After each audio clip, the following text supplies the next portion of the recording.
بسم اللہ الرحمن الرحیم۔ السلام علیکم ویورز، میں ہوں آپ کو ہوسٹ نواز خان۔ آپ دیکھ رہے ہیں اٹک نیوز نیٹ ورک۔ ویورز، گزشتہ ماہ جمعیت علماء اسلام کی ضلع اٹک میں صدارت کے حوالے سے انتخابات کا مرحلہ مکمل ہوا، جس میں JUI کے کارکنوں نے سابق امیدوار صوبائی اسمبلی قاری محمد ابراہیم کو اپنا صدر چنا۔ آج ہم ان سے بات کریں گے کہ وہ اپنی جماعت اور کارکنوں کی بہتری کے حوالے سے کیا وہ پلان رکھتے ہیں۔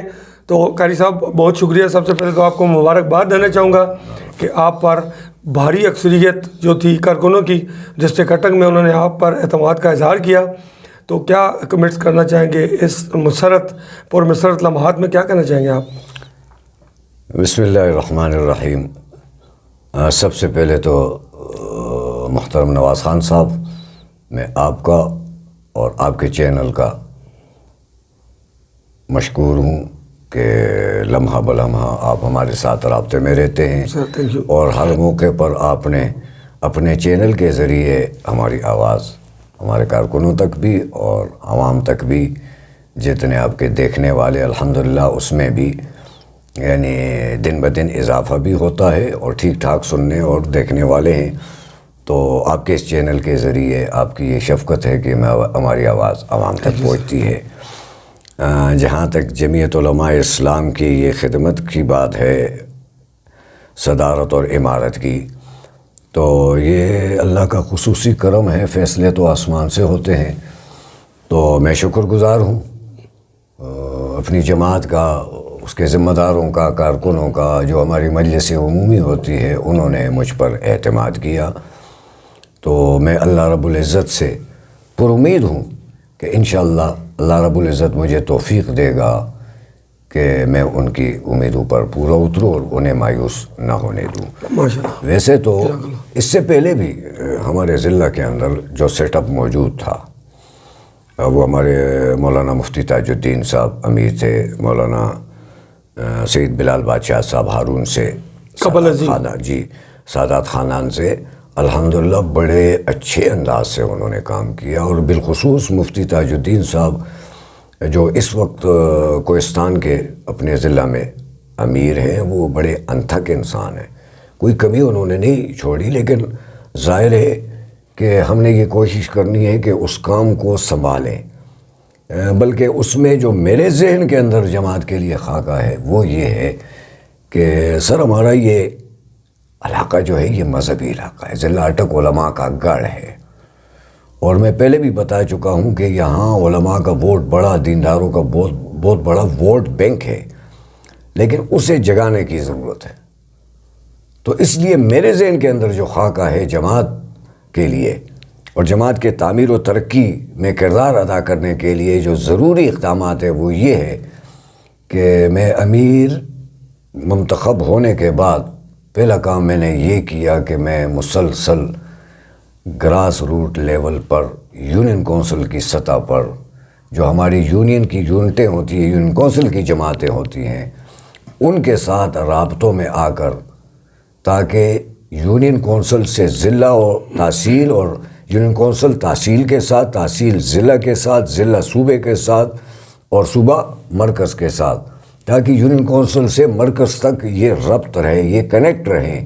تاکہ ایک تو یہ ہے کہ مرکز کی طرف سے جو ہدایات آتی ہیں اور مرکزی پالیسیاں ہیں، جو ذہن ہے، جو فکر ہے، جو سوچ ہے، وہ مرکز سے کارکن تک منتقل ہوتا رہے۔ دوسری بات یہ ہے کہ ان میں سیاسی شعور پیدا ہو اور یہ اپنی قوت کو پہچان سکے۔ میں آپ کو سچ بتاتا ہوں، جمعیت علماء اسلام کتنی بڑی قوت ہے،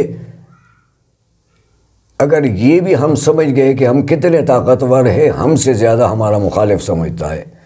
اور آپ نے دیکھا آج کے جمعیت علماء اسلام کی قوت کا اندازہ آپ نے کیا کہ 8 سیٹوں کے ساتھ پورے ملک کا جو نظم ہے اور جو جماعتیں ہیں اور جو سیاست ہے، وہ جمعیت علماء اسلام اس کا میور تھے اور اس کے ارد گھوم رہی تھی، الحمدللہ۔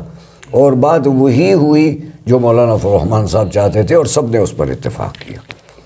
تو یہاں ہمارا جو ضلع اٹک ہے یہ بھی علماء کا گڑھ ہے، بالخصوص میرا جو حلقہ ہے، حلقہ PP1، یہ ہمارا بہت بڑا ووٹ بینک ہے۔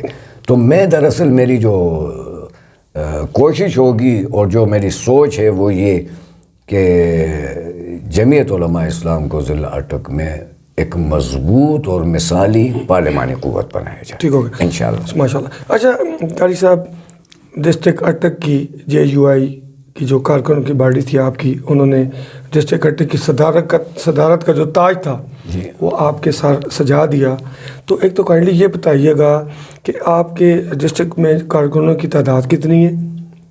دوسرا، آپ کا جو انتخاب کا جو پروسیس ہے وہ کس طرح کیا جاتا ہے، اور کتنے سال کے لیے جو ہے صدارت کی جو کرسی ہے اس پہ آپ جو ہے براجمان ہوں گے؟ دیکھیے، جہاں تک آپ نے ترتیب کا پوچھا ہے تو یہ مرکز سے لے کر ضلع اور تحصیل تک یہ 5 سال کی مدت ہوتی ہے. 5 سال مکمل ہونے کے بعد اسلامی مہینوں کے مطابق محرم میں ہماری نئی رکن سازی شروع ہوتی ہے، جس پر 2-3 ماہ 4 ماہ کبھی 3 ماہ، اس مرتبہ ذرا 3 ماہ میں مکمل کرنا پڑا، اور ویسے 4-5 ماہ بھی لگتے. رکن سازی مکمل ہونے کے بعد پھر تنظیم سازی ہوتی ہے، تحصیلیں بنتی ہیں، پہلے یونٹیں بنتی ہیں، پھر تحصیلیں بنتی ہیں، پھر ضلعی انتخابات ہوتے ہیں، پھر صوبائی انتخابات ہوتے ہیں، پھر مرکزی انتخابات ہوتے ہیں، اور اس کی مدت 5 سال کے لیے ہوتی ہے. دوسرا، یہ میری بات پھر جو آگے میں بڑھاؤں گا اس بات کو کہ اس وقت JUI کے کارکن اور جو ہے آپ کے چاہنے والے، مولانا فضل الرحمان کے چاہنے والے اندرون بیرون ممالک ڈسٹرکٹ اٹک میں آپ کو دیکھ رہے ہیں، ان کی حوصلہ افزائی، ان کو چارج کرنے کے حوالے سے کیا میسیج دینا چاہیں گے آپ نے کارکنوں کو؟ الحمدللہ کہ اس وقت تو حوصلہ افزائی میں نے کیا کرنی ہے اور کرنی بھی چاہیے، لیکن الحمدللہ اس وقت پوری دنیا میں جو قائد جمعیت کا کارکن ہے، جمعیت علماء اسلام سے جو منسلک کارکن ہے، اس کا سر فخر سے بلند ہے، اور وہ دیکھ رہا ہے کہ اس وقت پاکستان میں اگر صحیح معنوں میں کوئی سیاسی جماعت ہے جس کی سیاست اصولوں کے تحت ہے، اصولی سیاست ہے اور جرأت مندانہ سیاست ہے، بغیر کسی لالچ اور بغیر کسی کرپشن اور بغیر کسی مفادات اور بغیر کسی عہدہ پرستی کی اگر سیاست ہے، اور اس سیاست کی پش پر کوئی فکر اور نظریہ ہے، تو وہ صرف اور صرف جمعیت علماء اسلام ہے انشاءاللہ. تو ان سے یہی پیغام ہے کہ یہی آپ کے لیے دنیا و آخرت کی ذریعت کا بھی نجات کا بھی ذریعہ ہے اور عزتوں کا بھی باعث ہے. اللہ تعالی ہم سب کو جمعیت علماء اسلام کے ساتھ موت تک تا حیات جمعیت علماء اسلام اور اس کے اکابرین کے ساتھ وابستہ رکھے. جی ویورز، آپ نے سنا آج ہمارے ساتھ سابق امیدوار صوبائی اسمبلی PP1 قاری محمد ابراہیم، جو حال ہی میں JUI ڈسٹرکٹ اٹک کے صدر منتخب ہوئے.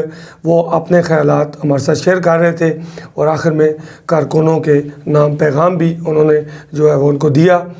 تو میری رب کریم سے دلی دعا ہے کہ ملک و قوم کی تعمیر و ترقی کے حوالے سے جو سوچ قاری صاحب یا جو ان کی جماعت رکھتی ہے، اللہ رب العزت ان کو کامیابیوں سے امکنار رکھے.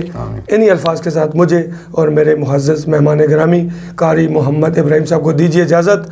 اپنا پیارے پاکستان کا رکھیے گا خیال. خدا حافظ.